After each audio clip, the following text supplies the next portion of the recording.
¿Qué tal? ¿Cómo están? Muy buenas noches, bienvenidos. Hoy vamos a hablar de un tema que representa nada más 20,000 millones de pesos al año. 20,000 millones de pesos. Implica a 23 estados de la República Mexicana. Es un problema a nivel nacional. El robo de gasolina, de diésel, de gas. Hoy vamos a ver exactamente qué es lo que están haciendo los famosos y llamados guachicoleros. ¿Es correcto este término? Pero lo que sí es una realidad es que este es un problema creciente. Desde hace 20 años estamos luchando con el robo precisamente de los gasoductos. Gasolina, gas, electricidad, todo esto lo vamos a ver hoy. Lo esperamos en un momento aquí, a fondo. Comenzamos.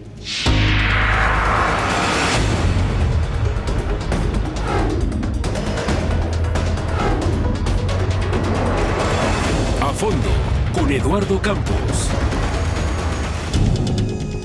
Pues bueno, ya estamos aquí en la mesa.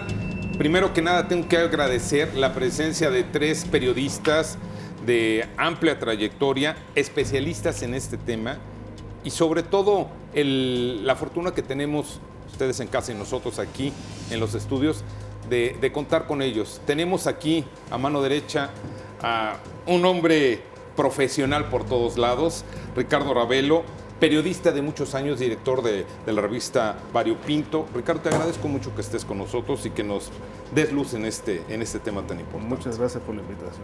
Gracias a ti.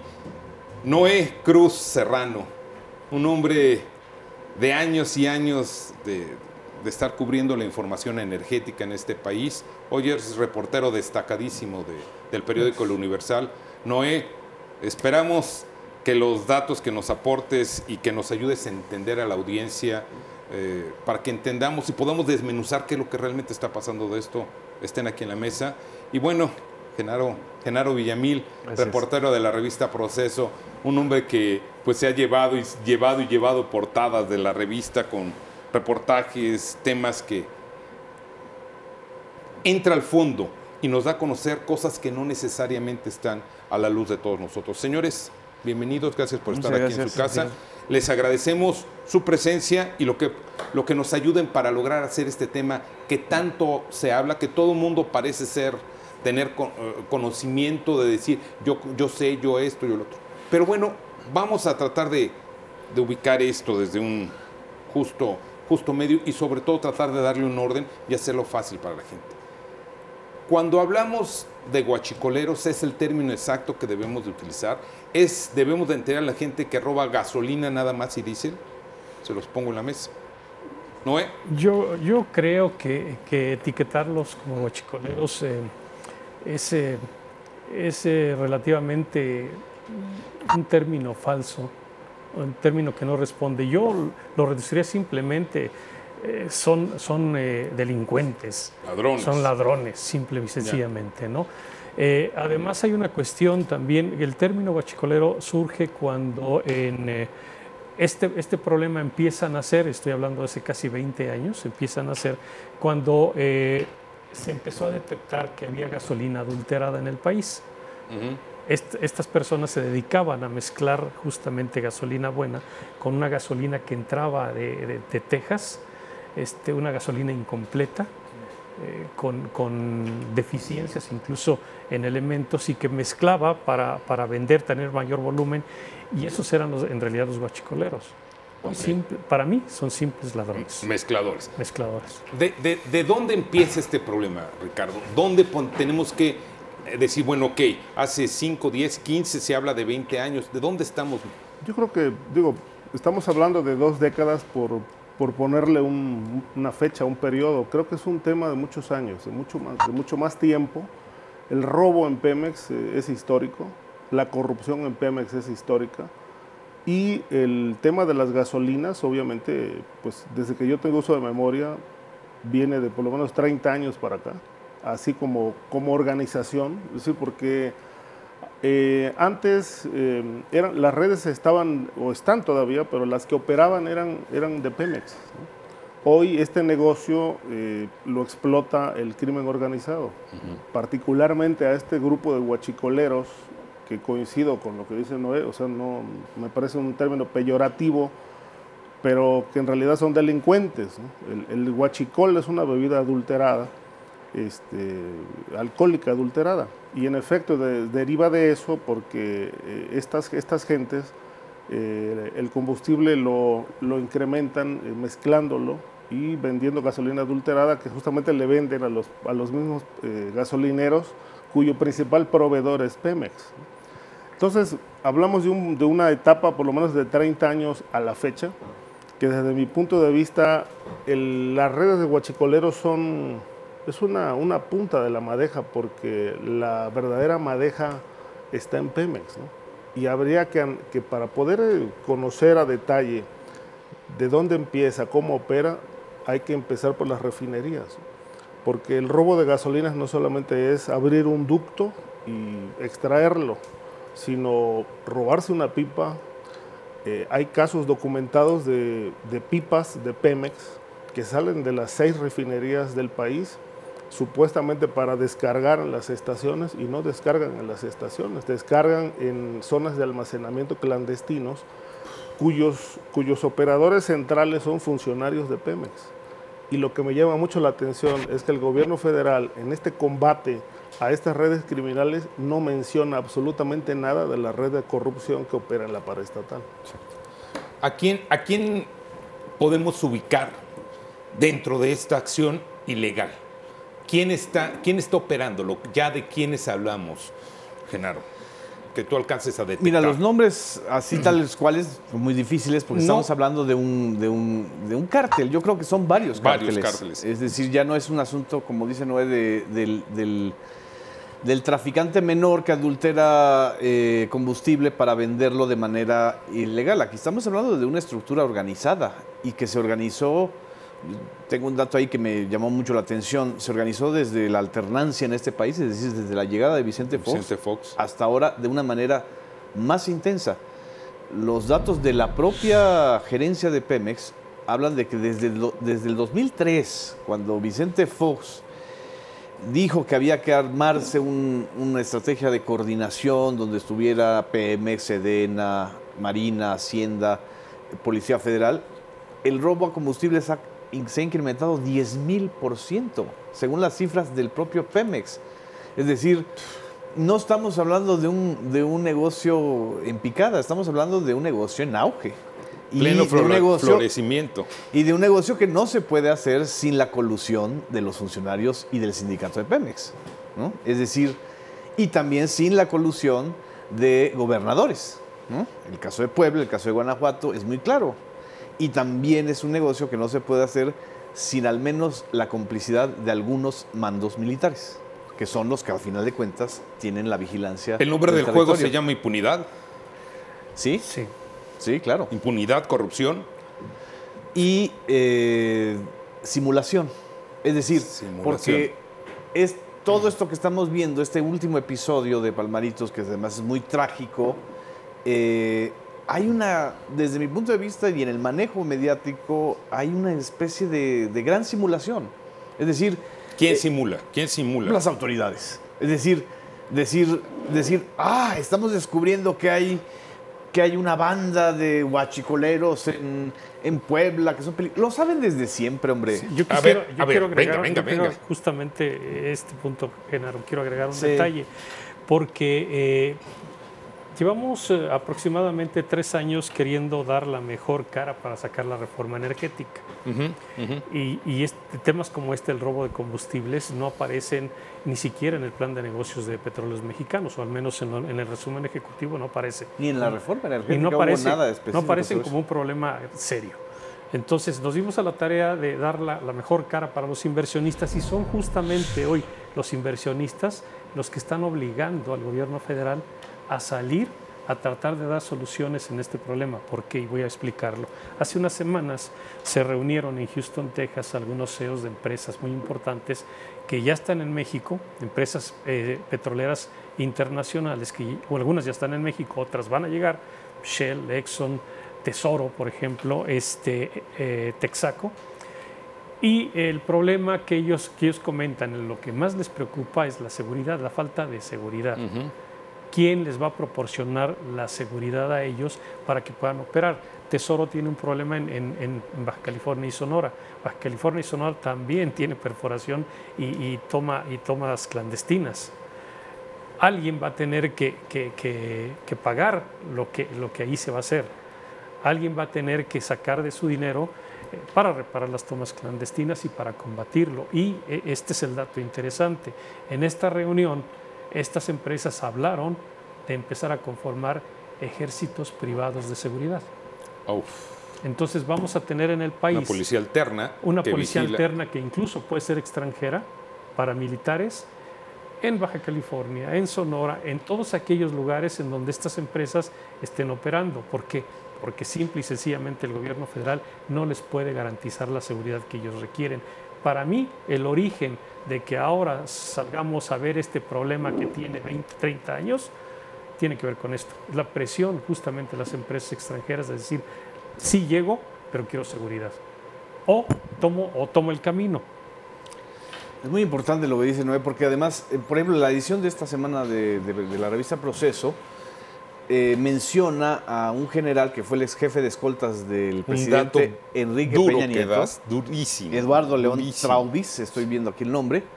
Es decir, más claro de que hay un interés del alto jefe del mando militar mexicano, que es el presidente, para que esto se resuelva, no puede haber. Es decir, manda a su ex jefe de escoltas desde el Gente Estado de su México. confianza, de Gente toda de su su confianza. confianza. Y el otro ángulo que a mí me llama mucho la atención, que tiene que ver con la discusión mediática, es cómo aceleran la discusión de la Ley de Seguridad Interior, que ya estaba, digamos, cancelada o congelada momentáneamente mientras sean las elecciones en el Estado de México, y la reactivan. Es decir, y la Ley de Seguridad Interior va a regular o debería regular esta formación de policías o cuerpos militares privados, ¿sí? Porque estamos hablando de un tema de seguridad nacional y seguridad interior, ¿no? Tengo entendido, Ricardo, a ver, ayúdame a poner esto sobre la mesa. Existen los planos. Pemex tiene planos perfectamente por donde corren cada uno de los ductos. Poliductos, incluso tengo entendido. Me explicaba ayer un buen amigo, poliductos, porque son no nada más gasolina lo que corre por ahí. Debería de ser esto, como bien lo señala ahorita Genaro, un tema de seguridad nacional estos planos.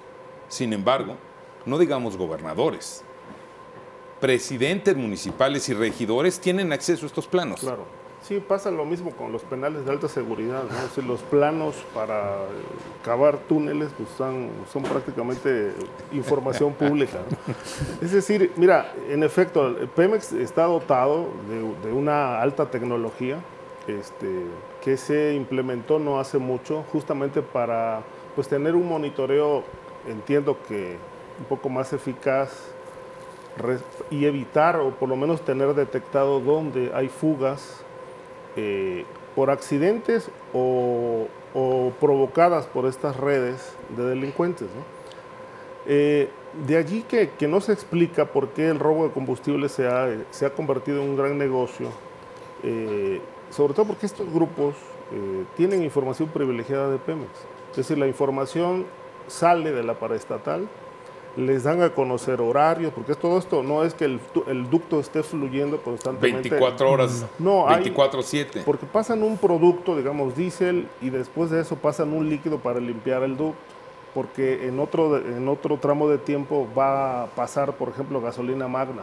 Entonces todos estos tiempos los tienen perfectamente calculados, y es información que la red de guachicoleros conoce. ¿Y cómo la conoce? Por información, por filtraciones dentro de Pemex. El famoso triángulo rojo, a ver si nuestros amigos de producción, nuestro director de producción, ahí está, el famoso triángulo rojo. Es eso que tú estás diciendo. Sí. Está perfectamente detectado qué pasa acá a cada hora, por dónde va a correr. Exacto. Ahora, ¿cómo no se pueden dar cuenta en Pemex de qué está pasando? Hay sensores, hay incluso monitoreo satelital, hay toda una red de información, de monitoreo, para saber dónde están las tomas, dónde están las fugas. Claro. Conocen perfectamente la cantidad de combustible que bombean, hacia qué zonas, etcétera, etcétera, etcétera. De tal manera que, bueno, insisto en que esta red de robo de combustibles, se extiende, digamos, se hablan de 23 o 25 estados, y que puede ser tan larga como el tendido de los ductos. 17,000 kilómetros de ductos, ¿no? Sí. Entonces, en cada población hay una red. Ahora, todo esto ¿en qué ha derivado? Que estos grupos ya operan como narcos, como el narco. Es decir, se han vuelto benefactores sociales, tienen protección de la gente, porque además son también beneficiarios de la rama económica. Están integrados al tejido social de las poblaciones, de los estados, de los municipios. Así es. Y que, al igual que el narco, pues también han corrompido autoridades municipales, es decir, las policías son una red de protección clave para estas operaciones de robo de combustible. Y donan dinero para campañas. También, de ahí para sale los todo. pobladores, ¿no? Ahora, un dato que justamente refleja lo que dice Ricardo. Si tienen perfectamente detectado este sistema al que te referías, se llama el sistema SCADA. ¿Cómo funciona? El sistema SCADA está monitoreado desde un piso completo de Petróleos Mexicanos. Ahí tienen los monitores en donde saben, colocan este sistema a lo largo de todos los ductos. Y lo que hace el sistema SCADA es detectar pérdida de presión en el tubo. Correcto. Cuando hay una pérdida de presión es porque se conectó a alguien y está sustrayendo líquido, pierde presión. Entonces, en los monitores que tienen en este piso en Petróleos Mexicanos detectan inmediatamente lo que está pasando en ese tramo. En la exrefinería 18 de marzo se construyó hace un par de años un centro de inteligencia que está operando. Entonces, la comunicación fluye desde el piso, no recuerdo en su momento, piso, me parece que es el 30 de Petróleos Mexicanos, a la refinería de Pemex, la exrefinería 18 de marzo, y los grupos de inteligencia inmediatamente se comunican con los cuerpos de seguridad más cercanos al lugar. Ok. Sí, la cuestión es que, para sorpresa de nosotros, tardan en llegar en promedio al lugar aproximadamente 1, 2 y hasta 3 horas. Tiempo suficiente para que el crimen organizado llene un par de pipas y se retire. Y si bien nos va, se logra localizar la toma clandestina. Si no se logra localizar, pues regresan al mismo lugar y vuelven a hacer la misma operación. Un dato bien interesante, justamente esto. Actualmente se perforan en promedio, en la red de ductos, que es de 17,000 kilómetros, hay una perforación, una toma clandestina cada 2.4 kilómetros. Cada 2.4 kilómetros en promedio. Y estamos hablando de 17,000 kilómetros. Así es. O sea, cada... Son 6,873. Vamos a tener que ir a un corte, pero queremos dejar en esta mesa sentado, y sobre todo para que nuestro auditorio tenga conocimiento de esto. Hace unos cuantos días el gobierno federal hizo un frente común con distintas dependencias: Gobernación, Ejército Nacional, Secretaría de Marina, Hacienda, Petróleos Mexicanos, en fin, para dar como lo decimos, un frente común, una lucha frontal a esto. Invitamos aquí a estas dependencias a que asistieran a la mesa de debate y análisis. Desafortunadamente nos dijeron pues, que no. A cada una de las dependencias que tocamos la puerta, fue Secretaría de Energía, fue Petróleos Mexicanos. Petróleos Mexicanos estuvimos buscándolo desde hace una semana y la burocracia inmensa que hay dentro de Petróleos Mexicanos nos lleva de un teléfono a otro y a otro y a otro, y que nos van a dar respuesta. El asunto está en que el gobierno federal, ¿qué es lo que está haciendo en resumidas cuentas para afrontar este problema? Como el avestruz, agachar la cabeza y meterla bajo la tierra. Y a ver los especialistas qué opinan, qué dicen, y después sale el gobierno federal a decir otra cosa que no tiene que ver nada con la realidad que estamos viviendo aquí. Estamos a fondo, vamos a una pausa y regresamos en un momento.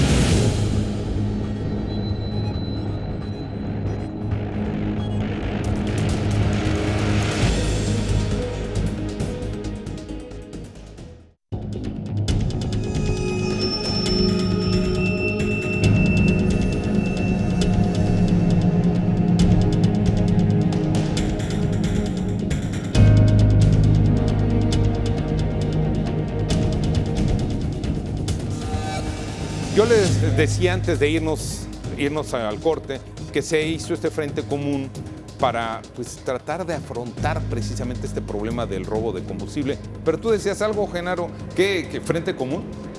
Silencio común es lo que está, Silencio común.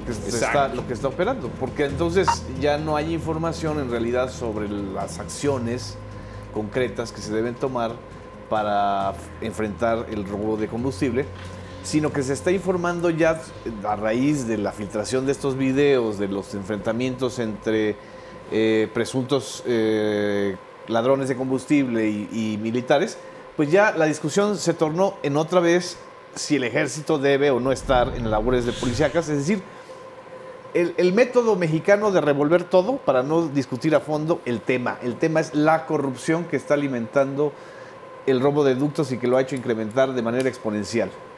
Sí, ahora, un frente común tendría que nacer con una estructura también definida. Y yo quiero tocar este punto porque es bien interesante. Petróleos Mexicanos ha invertido de 2008 a la fecha 28 mil millones de pesos para diversos equipos de seguridad. Estoy hablando sistema SCADA, que lo manejábamos, uso de drones, aviones y lanchas no tripuladas, vehículos tácticos.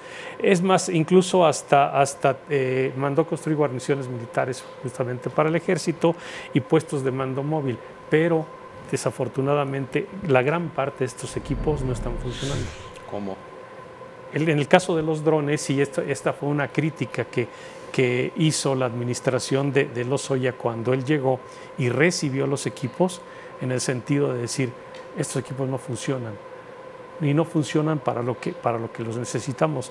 Los drones tenían un alcance de apenas 1 o 2 kilómetros y no más. Y están guardados. Las lanchas, 6 de ellas no tripuladas, finalmente se le donaron a la Secretaría de Marina. Pemex está realmente mal, tiene fallas internas.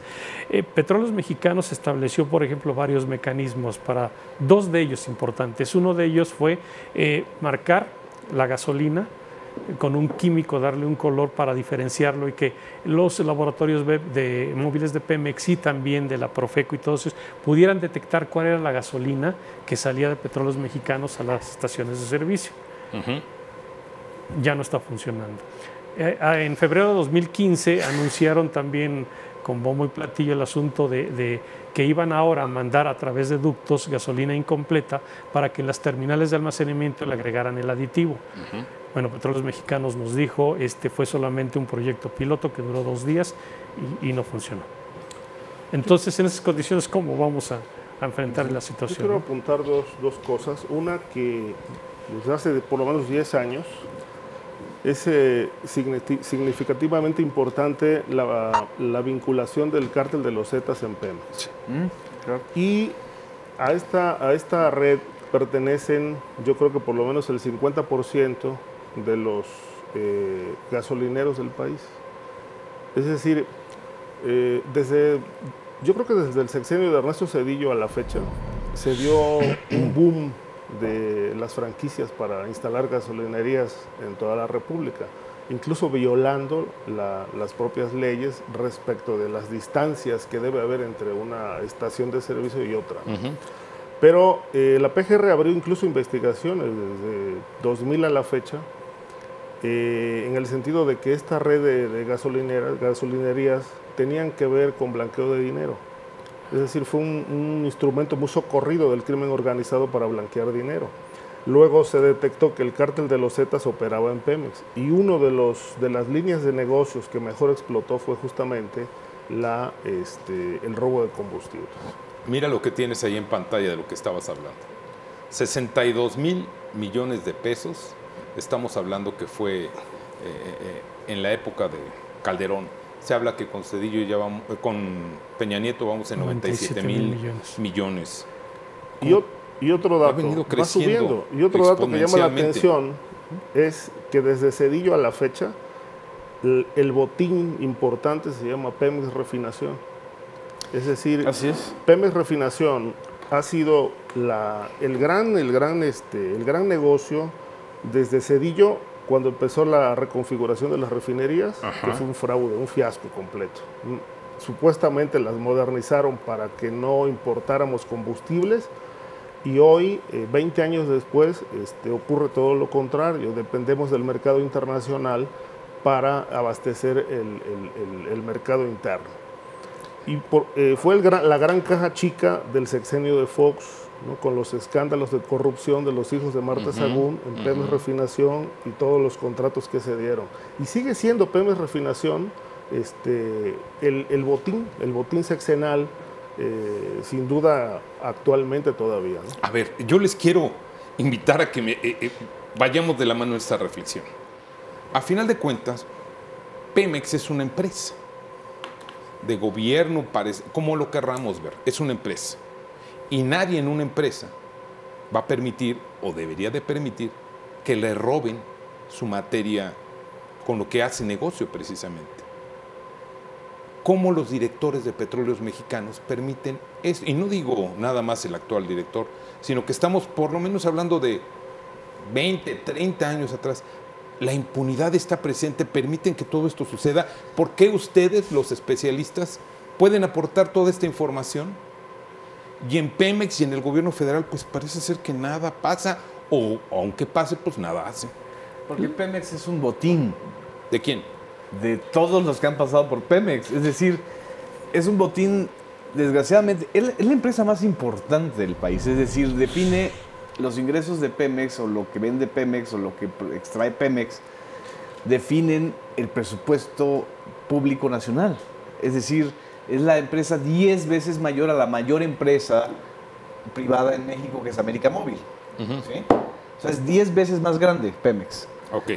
Entonces, imaginémonos el nivel de contratos, de dinero, de arreglos que se hacen. Yo creo que Pemex Refinación es una parte del botín, pero el filetote está en Pemex Exploración y Producción. Es decir, son los grandes contratos de plataformas. Ahí está el escándalo de oceanografía. Hay empresarios a los que se les paga $500,000 diarios por no usar una plataforma. Es decir, el problema es es cómo Pemex y todo lo que está en torno a Pemex, incluyendo el mercado de combustibles y los ductos, se han vuelto un botín. Y cómo sectores del sindicato, yo no creo que sea todo el sindicato, pero sí la cúpula sindical está, que es la única que ha perdurado, por cierto. Es decir, han habido 9 directores de Pemex, si no me equivoco, en los últimos 10 años, pero los que sí permanecen es esa nata de mafia sindical que evidentemente pues, tienen información. Porque además se convierten justamente en comparsa de las direcciones de Pemex. Así es. Entonces yo creo que tienes toda la razón. Petróleos Mexicanos es la fuente de ingresos para quienes llegan, la administran durante 4 o 5 años el periodo que están, pero se van con una gran cantidad de dinero en los bolsillos. Así es. Creo que hay un dato aquí que refuerza también, es decir, sí, es la empresa que representa, digamos, en términos emblemáticos, los mayores escándalos de corrupción de la historia de este país. Es decir, desde la expropiación petrolera a la fecha, estamos hablando de quizá lo más grande en corrupción desde Díaz Serrano, incluso un poco antes, ¿no? Desde la época de Echeverría a la fecha, que no se ha documentado de la corrupción de Pemex. Fraudes con barcos, la quina, Bárraga, los aviones, la construcción de buques con precios inflados de Jorge Díaz Serrano. Equipo que se compra y no funciona. Sí. La refinería de Tula, el proyecto de refinería de Tula, ¿no? Pemex Gate en las campañas electorales del 2000, los hijos de Marta Sagún vinculados al negocio de los contratos, oceanografía. Y no sabemos nunca en qué acaba todo este asunto. Y ahora asunto. Odebrecht, que Odebrecht es así como una cereza en el enorme pastel. Odebrecht es por presunto soborno de $10 millones. Esta empresa, la empresa brasileña, ¿no? Para un asunto de derivados de petróleo, de agronitrogenados, si no me equivoco. Entonces, imagínense todo lo que yo creo que decir que Pemex puede ser la caja chica es incorrecto, es la caja grande. ¿Qué corre por los ductos, Noé? Tú eres un conocedor amplio. Sí, bueno, ¿qué corre por cada poliducto, creo? Son poliductos ahí, tenemos poliductos, tenemos gasoductos, tenemos turbocinoductos. Corre petróleo crudo, gasolina, diésel, turbocina, gas y derivados petroquímicos también. Bueno, el crimen organizado se encarga de extraer de todo. Desde petróleo, crudo, hasta gas. Entonces ahora vamos a tener un problema justamente, y regreso al comentario inicial, en el sentido de que quienes vienen a invertir en almacenamiento y distribución de gasolina están preocupados, los inversionistas. Quienes vienen a invertir en la nueva red de gasoductos que se está construyendo son privados, pero también están preocupados porque se roban también el gas. Exacto. Entonces, por los ductos de Pemex corre absolutamente todo. Absolutamente todo. Y entonces el crimen organizado sabe perfectamente, porque le hacen llegar la información.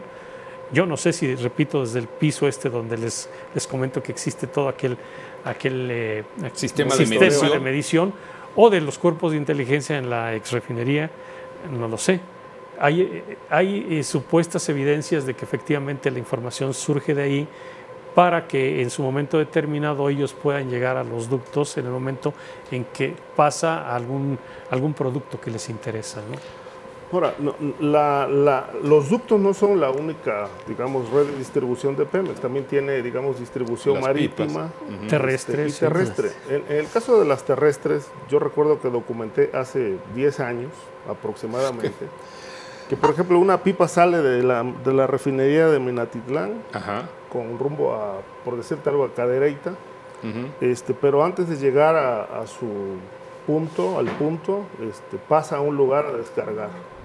¿Cómo? Sí, descargan el producto en una zona de almacenamiento clandestina, que puede ser de algún funcionario de Pemex, no lo dudo.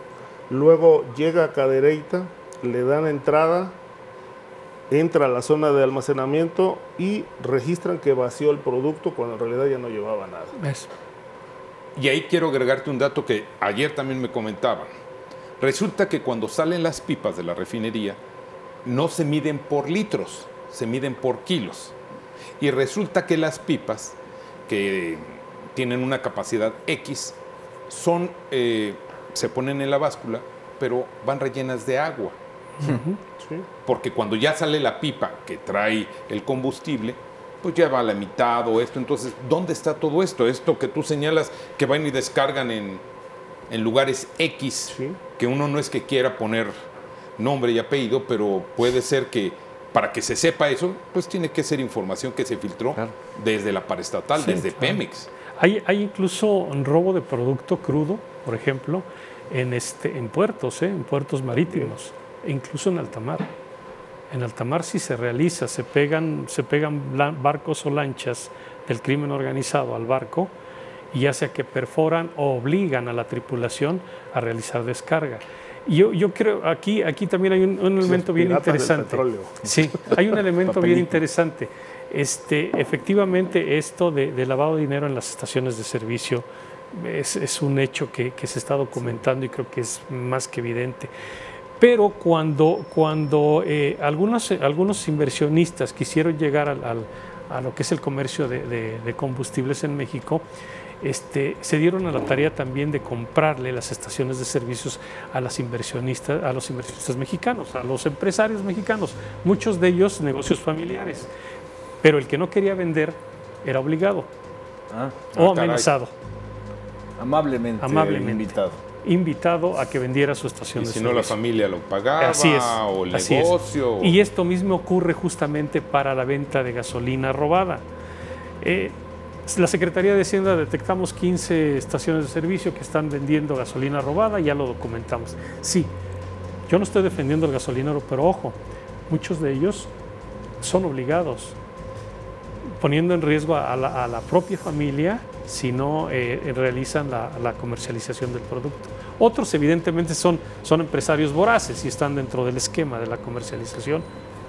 Tengo entendido, alrededor de 12,000 gasolineras. 11,623, sí. Cerca de 12,000 gasolineras, 11,600 en todo el país. Solamente 15 de ellas han sido inhabilitadas o se les ha detectado que venden producto no surtido por Pemex. Entonces, otra vez regresamos al mismo punto. ¿Cómo es posible que todo esto funcione, que todo esto opere en este manto de impunidad sin que la autoridad haga algo?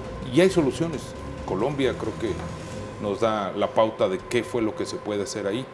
Pero si les parece, señores, amigos especialistas, vamos a un corte y regresamos para ver cómo se ha venido desarrollando esto y cómo podemos ponerle solución. En un momento regresamos.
Según dice la Procuraduría General de la República, hay complicidad de policía estatal y municipal e incluso de ex policías federales, que son los que están ligados con estos hombres, los chupaductos, los guachicoleros. Pero ¿cómo puedes entender que Rafael Moreno Valle en 6 años no haya hecho nada? Exacto. Nada. Que en Hidalgo, porque no es de hoy el problema. Que en Hidalgo no hayan hecho nada. Que en Guanajuato, panistas y priistas no hayan hecho nada. No, está documentadísimo. Hoy Hidalgo, ¿por qué no se menciona? Porque el gobernador es Tamaulipas. El secretario de Gobernación. Sí. Pero, dato que tú dices, en Puebla simplemente hay 80 kilómetros de ductos, nada más. 80 kilómetros de ductos. Sí. Y ahí es donde está y que es poquito. Pero les voy a dar un dato todavía más alarmante. El municipio número 1 donde hay estas fugas es Altamira, en Tamaulipas. En un municipio, solo un municipio, hay 900 detectadas, 900 tomas clandestinas, que son zetas, robo, ¿no? de gasolina. Zetas, ¿no? Altamira. Sí. Entonces, lo que tú decías otra vez, no hay que ser un analista de alto vuelo para entender que esto viene ya ligado no nada más con la venta de este producto, sino que ya son cuestiones millonarias. Se dice que la segunda fuente de ingresos al país de manera ilegal es ya lo del robo de la gasolina. Sí, pero son más cifras que luego uno dice, no sé si las están sobredimensionando, inflando, ¿no? Sí, para claro. entonces generar... Pues llegó a estimarse en un momento dado que el robo de combustibles representaba una fuga de 40 mil millones de pesos. No 20 mil, como dice Mitz. No 20 mil. A mí es lo que me llama la atención. La cifra se redujo a la mitad y el número de tomas clandestinas aumentó muchísimo. Entonces sí creo que incluso están maquillando las cifras justamente para no dar la verdadera dimensión del problema. Hubo un episodio, yo cubro Senado, la sesión de la Comisión Permanente, lanzaron a una priista a documentar y le dieron las cifras reales. Así. Entonces no concordaban lo que ella estaba diciendo con las cifras que José Antonio Meade dijo ese día. Acabó de presentar ese viernes. Exacto, fue un jueves o viernes, sí, se acaba de pasar. Yo dije, ella está hablando de 26 mil millones de pesos y el otro estaba hablando de 15 mil a 20 mil. 15 a 20. Y todo, hasta los reporteros se quedaron... Y sale Meade y le rectifica el dato. Le corrige la plana. Le corrige la plana. Sí, porque están tratando de ajustar la versión del daño patrimonial que está generando. Así es. ¿no? Sí. Yo creo que no estaría mal, Ricardo, no sé ustedes cómo lo vean, que a final de cuentas el gobierno diga, ok, no puedo dar a conocer mi plan, no voy a decirles por dónde vamos a atacar esto. Pero sí que empiecen a actuar y que se vea y que la gente, la población, el individuo de pie, puede entender que sí se está actuando en este sentido, en un frente común y no en el silencio común que se bien señalas. Sí, No, es que si no dice nada. Nada. Y tú hablas a una dependencia buscando información. Anaya no ha dicho nada. Sí, no. O sea, Pemex no ha salido a... No hay. Ahora, queda claro que evidentemente no cometer el error, por ejemplo, de Trump, ¿no? De dar a conocer algunas cuestiones estratégicas. Hacerlo público. Sí, hacerlo público. Va a mandar la bomba. Queda claro porque el crimen organizado sabría perfectamente qué es lo que tendría que hacer para darle la vuelta, ¿no? Eso me queda claro. Pero sí que la población, que la gente vea, que logre palpar los resultados positivos, en el sentido de decir, a lo mejor el número de tomas clandestinas se redujo, que tampoco sería una garantía de que el robo de combustible en volumen aumentara. Pero que salgan y digan los datos, cómo van, darle un seguimiento. ¿Qué se está haciendo? ¿Qué se está haciendo? ¿No? ¿Cuánto se está invirtiendo? ¿Quiénes están participando? Porque, ojo, también hay que poner mucha atención en las empresas que se contraten para la compra de equipos, seguridad privada. No nada más el qué, el cómo, de cómo, claro. de cómo se va a hacer esto. Licitaciones, ¿eh? Ah, no, claro. Y que ahí también tendrían que ser, yo creo que con mucho grado de confidencialidad, porque también estas empresas podrían verse involucradas a presión por parte del crimen organizado para que pudieran revelarles los cerrándoles la llave financiera, vamos, yendo a los recursos que manejan estos grupos, ¿podría ser una forma de empezar a combatir esto? Podría ser una forma, pero a mí me parece que lo que está imperando, como en todo, es el pacto de impunidad que existe en el actual gobierno con respecto a la red de corrupción, no solamente en Pemex, sino en todas las dependencias. Me parece que el caso de Emilio Lozoya lo ilustra muy bien. ¿Por qué?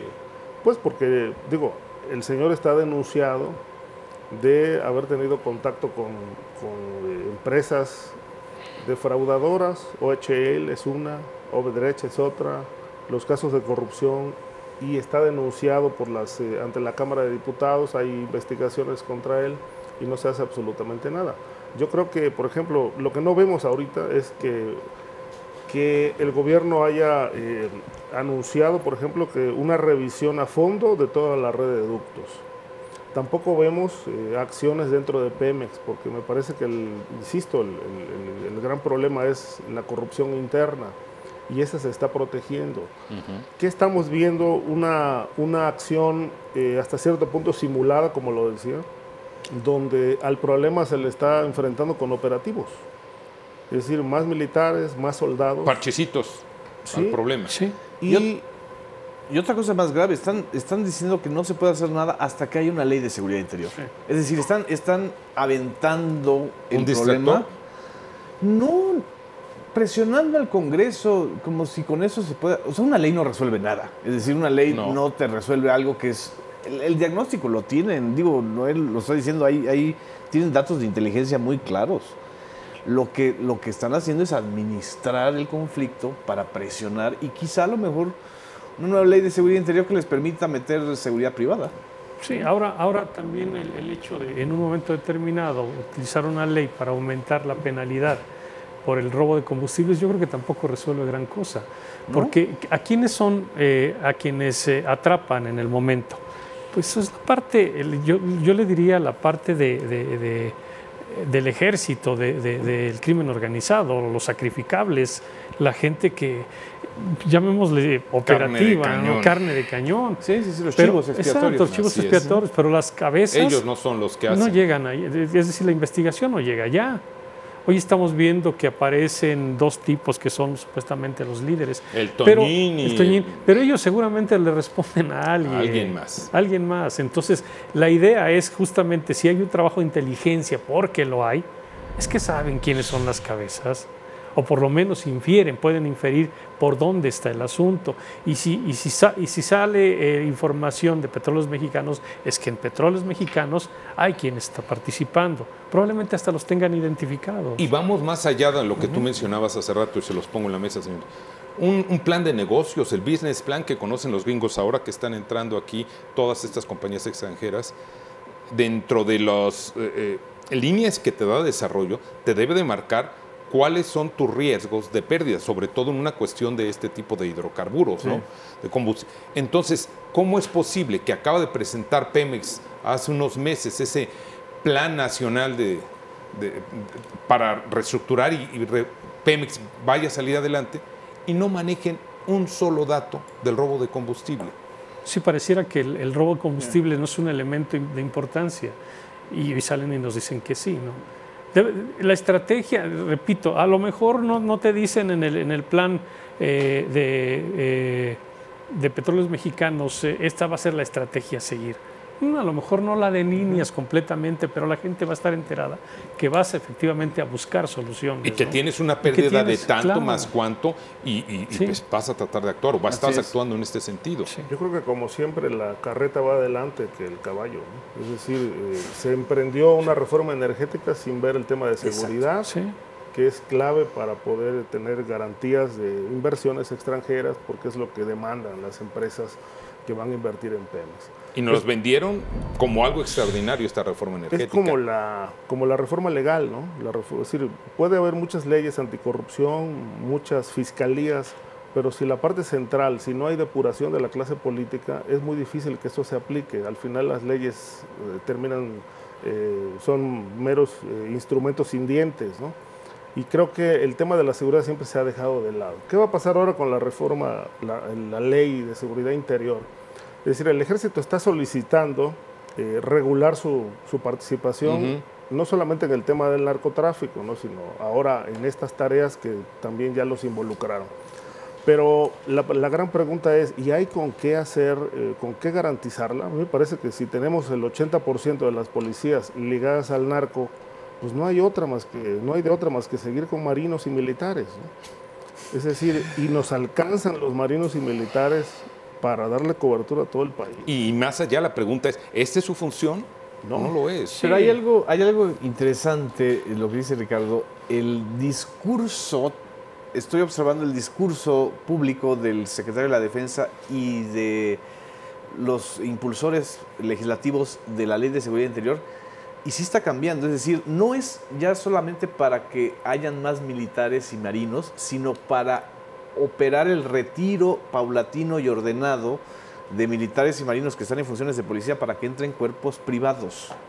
Es decir, la ley de seguridad interior y no lo dicen claramente o no lo quieren decir, no sé por qué. No lo quieren decir. No lo quieren decir.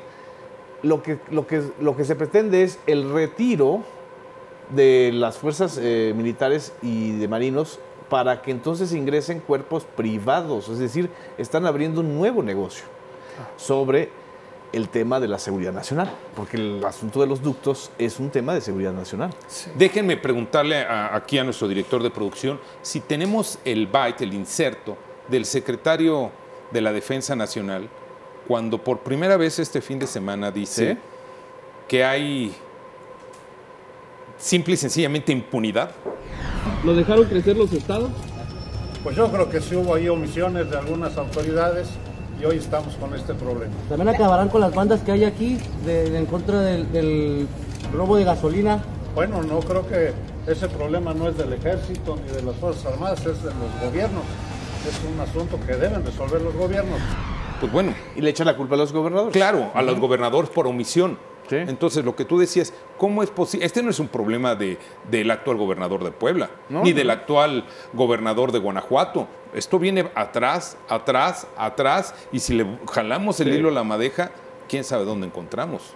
Sí. ¿Y cuántos directores de Pemex? Bien decías ahorita, Emilio Lozoya, pero bueno, no se nos olvide Jorge Díaz Serrano, que fue a la cárcel, y Joaquín Hernández Galicia. Muñoz Leos, que también fue acusado, ¿no? Digo, también. Sí. El del Pemex Gate, ¿no? Sí, el del Pemex Gate. Entonces, vuelvo otra vez al punto. ¿Qué tenemos que hacer como país cuando las autoridades están queriendo darle la vuelta al problema? Sí, tienen que ser medidas mucho más, yo creo que más enérgicas. ¿A qué voy con este comentario? ¿Cómo podemos garantizarle a la población y a los inversionistas que va a haber seguridad en el caso concreto del transporte y almacenamiento de combustibles si solo manejamos, si tú lo decías bien, operativos reactivos? y no tenemos ninguno preventivo. Entonces el mensaje tiene que ser eso. Vámonos a prevenir, tomar medidas para evitar. Yo no he escuchado nada de eso, pero sí sale el ejército, sí sale la Policía Federal, la estatal, la municipal a realizar operativos como el de Puebla, ¿no? Y los muertos Sí, siguen sucediéndose pero salen desafortunadamente. por una razón. Mi pregunta es, ¿qué hubiera pasado si simplemente no se da este estallido? Nadie Así es. estaría hablando de los guachicoleros, Así es. Y el robo seguiría. y el robo seguiría. Operando, ¿no? Y la caja grande, pues Seguiría suministrando el recurso. sí, pero además este recurso, estamos hablando que a final de cuentas el petróleo es un recurso no renovable y esto va a acabar. Entonces, ahorita está en pleno apogeo, simple y sencillamente este robo. Sí. ¿En cuántos estados no hemos oído historias del robo? Y la misma gente, también tengo entendido, va uno a Puebla, por citar ahorita el caso que, como bien dices, mediáticamente Puebla ha llamado la atención. Va uno a la central de abastos en Puebla y va a comprar grandes cantidades de verdura, de fruta y aprovecha Para y compra cargar. también gasolina, porque ahí la venden. Claro. Y uno va en muchas carreteras del país, de las llamadas secundarias, y ahí ve a la gente parada con sus bidones vendiendo gasolina. Sí, Entonces, ¿por qué el ciudadano de a pie, y ustedes especialistas en estos temas, lo pueden detectar y dan soluciones y dan alternativas y el gobierno federal, pues no quiere o no puede, o simple y sencillamente otra vez regresamos a la impunidad? Ojo, porque a mí me preocupa mucho que mediáticamente se están ensañando contra esos pobladores que tienen sus bidones. Así es. Evidentemente Son parte de la cadena y evidentemente están haciendo algo ilegal. Pero no se resuelve el asunto haciendo operativos militares para llevar a esa gente y darles tranquilizas. Insistimos, el asunto está en la cabeza. O sea, desde la infraestructura, desde la cabeza de Pemex. O sea, y de la Secretaría de Hacienda.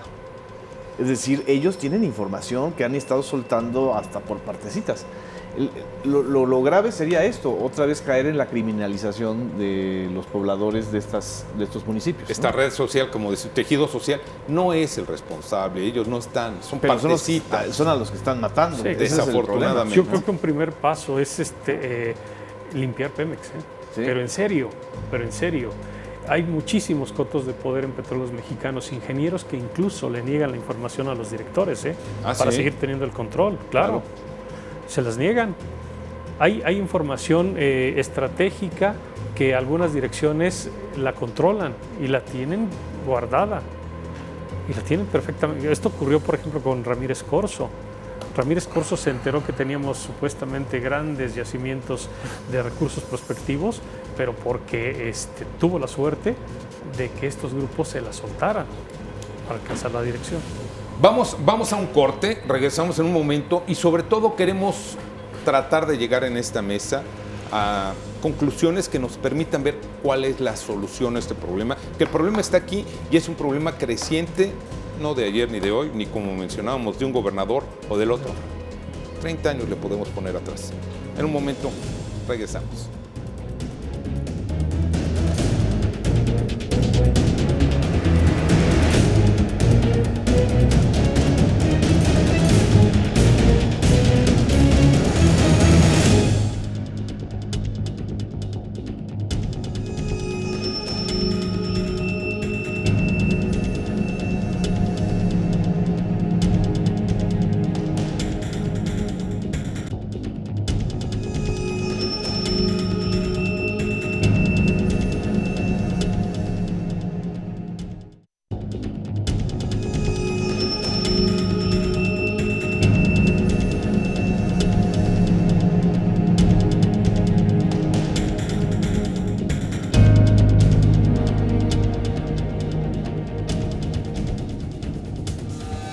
Bueno, a ver, primero, para llegar a este tema de las conclusiones, yo quiero preguntarte, Noé, Genaro, Ricardo, ¿cómo se hace cuando se piense que hay el robo de gasolina?